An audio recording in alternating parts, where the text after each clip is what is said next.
जब हम फ्लाइट में सफर कर रहे थे भोपाल से जब दिल्ली आए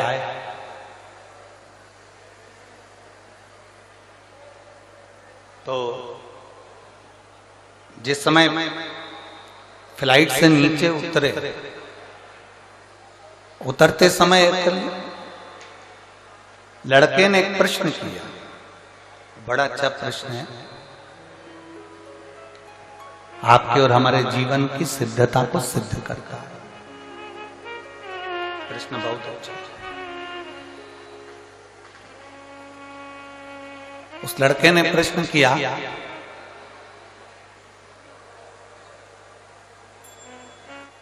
शिव में और शिवलिंग में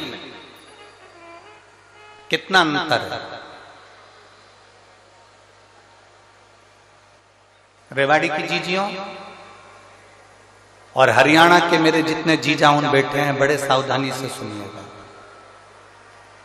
शिव में और शिवलिंग में कितना अंतर है?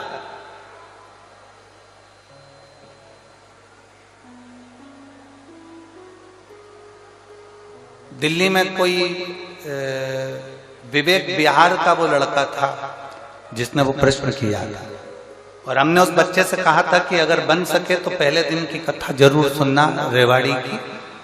उस कथा में हम वर्णन करेंगे कि शिव में और शिवलिंग में कितना अंतर है। घर के अंदर भगवान शंकर की मूर्ति नहीं रखाती है, घर के अंदर भगवान शंकर का शिवलिंग रखा था। आप लोगों के घर में क्या है? जम के बोलो जरा। शिवलिंग है। मूर्ति में और शिवलिंग में अंतर क्या है?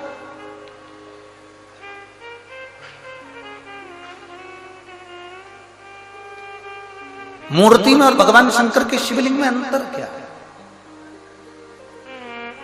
सबसे पहला अंतर तो आप अगर देखेंगे तो रावण का चरित्र उठाकर देखिए कि शिवजी में और शिवलिंग में क्या अंतर है। रावण भगवान शंकर के कैलाश धाम को शंकर जी के समेत उठा लेता है।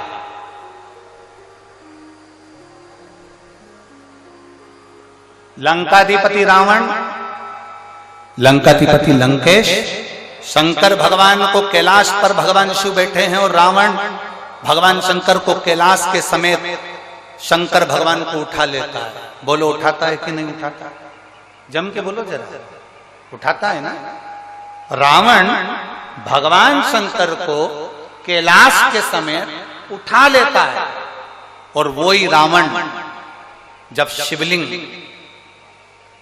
पृथ्वी पर रखा जाता है, रावण अपनी पूरी शक्ति को लगा देता है तो भी शंकर भगवान के शिवलिंग को नहीं उठा पाता है।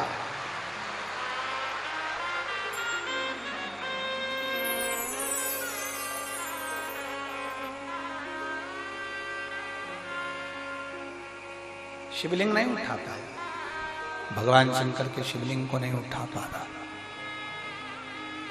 भगवान शंकर के शिवलिंग को नहीं उठा पा रहा। रावण शिव को उठा लिया, रावण ने कैलाश पर्वत को उठा लिया, पर रावण शिवलिंग को नहीं उठा पाता। आखिरी में लंकाधिपति रावण हार जाता है और शिवलिंग वहीं पर छोड़कर लंका चले जाता है, और वो शिवलिंग बैद्यनाथ जी के रूप में पूजा जाता है।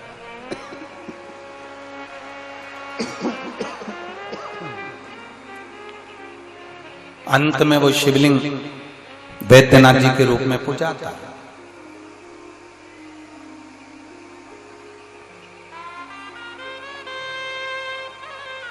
नहीं उठा वो शिवलिंग, उठ नहीं पाया वो शिवलिंग। क्यों? शिव महापुराण की कथा कहती है शंकर जी के स्वरूप में केवल शंकर जी हैं, केवल शंकर जी। शंकर जी के स्वरूप में केवल शंकर जी हैं, और शिवलिंग का जो स्वरूप है उसमें केवल शंकर जी नहीं है, उसमें गणेश जी भी बैठे हैं, कार्तिकेय जी भी बैठे हैं, अशोक सुंदरी भी बैठी है, पार्वती जी भी हैं, शंकर जी भी हैं, जया, विषहरा, श्यामली बारी, दौतली, जया, ये सब भगवान शंकर की 5 लड़कियां, भगवान शिव की 5 बेटियां, गणेश, कार्तिकेय, अशोक सुंदरी, देवी, और शंकर भगवान की परिधि में जहां जल निकल रहा है उस स्थान पर 33 कोटि देवी देवता। शंकर जी के स्वरूप में केवल शंकर अकेले हैं, पर शंकर जी के शिवलिंग में 33 कोटि देवी देवताओं का बल होता है, इसलिए वो उठ नहीं पाता।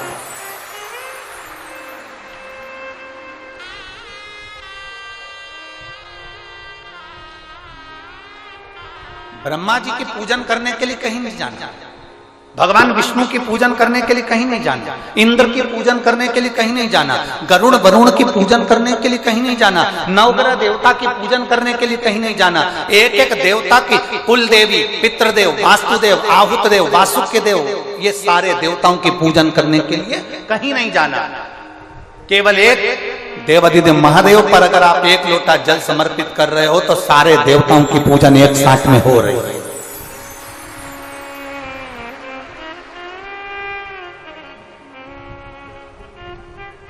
शिव को उठाना सरल है, पर शिवलिंग को उठाना कठिन। और दूसरा प्रसंग आया, आप लोग वृंदावन के नजदीक में रहते हैं, ब्रज की भूमि के करीब में है रेवाड़ी, गोवर्धन बाबा के नजदीक में आप निवास करते हैं। राजा कंस,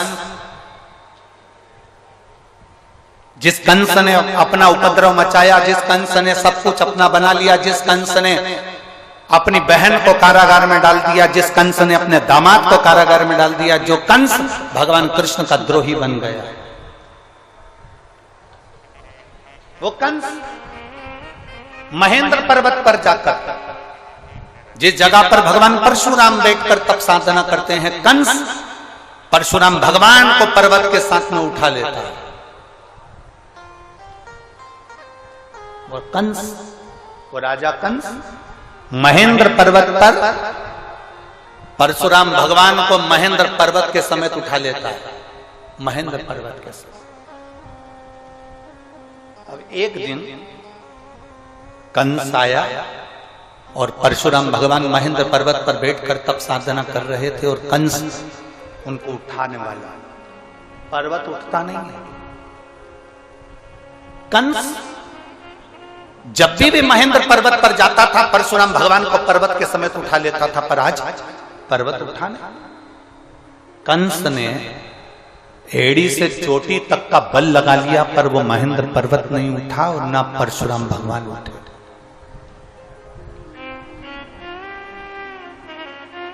ना परशुराम जी उठ रहे हैं, ना वो महेंद्र पर्वत उठ रहा। कंस को लगा कि आखिर हुआ क्या ऐसा कि जिस महेंद्र पर्वत को मैं उठा लेता था वो महेंद्र पर्वत आज उठ नहीं रहा, जिस परशुराम जी को मैं महेंद्र पर्वत से साथ में उठा लेता था वो महेंद्र पर्वत नहीं उठ रहा। आखिर बात क्या?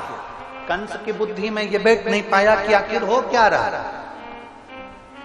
रावण को भी ये सुध में था, मैं जब कैलाश पर्वत उठा सकता हूं, मैं जब शंकर भगवान को उठा सकता हूं, पार्वती जी को उठा सकता हूं, मैं गंगा की धार को उठा सकता हूं, मैं नंदीश्वर को उठा सकता हूं, तो फिर ये शिवलिंग क्या लगता है, शिवलिंग को उठाने में मेरा क्या जाता है।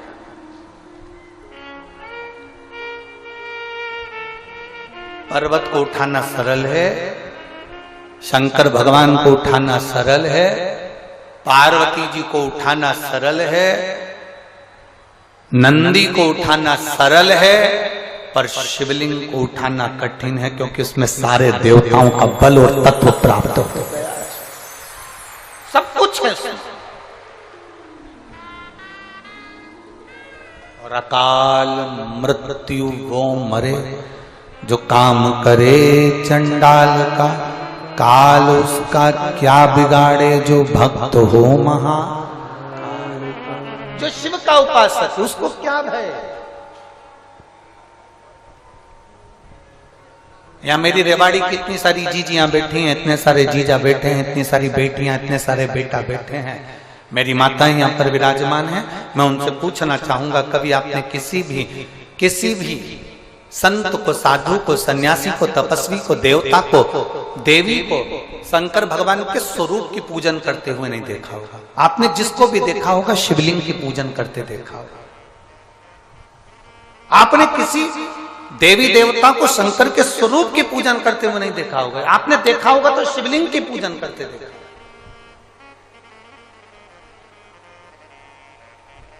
कारण क्या है? उसका एक कारण, प्रदोष, शिवरात्रि, सोमवार की अष्टमी। प्रदोष भी हर महीने आती है, शिवरात्रि भी हर महीने आती है, सोमवार भी हर महीने 2, 3, 4, 5 पड़ी जाती है। सोमवार की अष्टमी जरूर साल भर में 4 या 5 आती है। सोमवार, प्रदोष, शिवरात्रि, सोमवार की अष्टमी, ये वो तिथियां हैं, ये वो वार हैं। अगर कोई भूल से भी शंकर भगवान के शिवलिंग का निर्माण करता है या अपने घर में रखे हुए शिवलिंग पर शमी पत्र को समर्पित कर देता है, तो जिंदगी में उसका बाल बांका हो ही नहीं सकता। प्रदोष के शमी पत्र में बल होता है। प्रदोष के शमी पत्र में मैं सुनील जी को धन्यवाद दूंगा, आपको बहुत बहुत साधुवाद। ये 5 दिन की कथा में 22 तारीख को प्रदोष पड़ रहा है और बाबा की कृपा है आप पर, जो ये प्रदोष के समय पर भी कथा चल रही है। कथा का समापन 23 को है, पर 22 को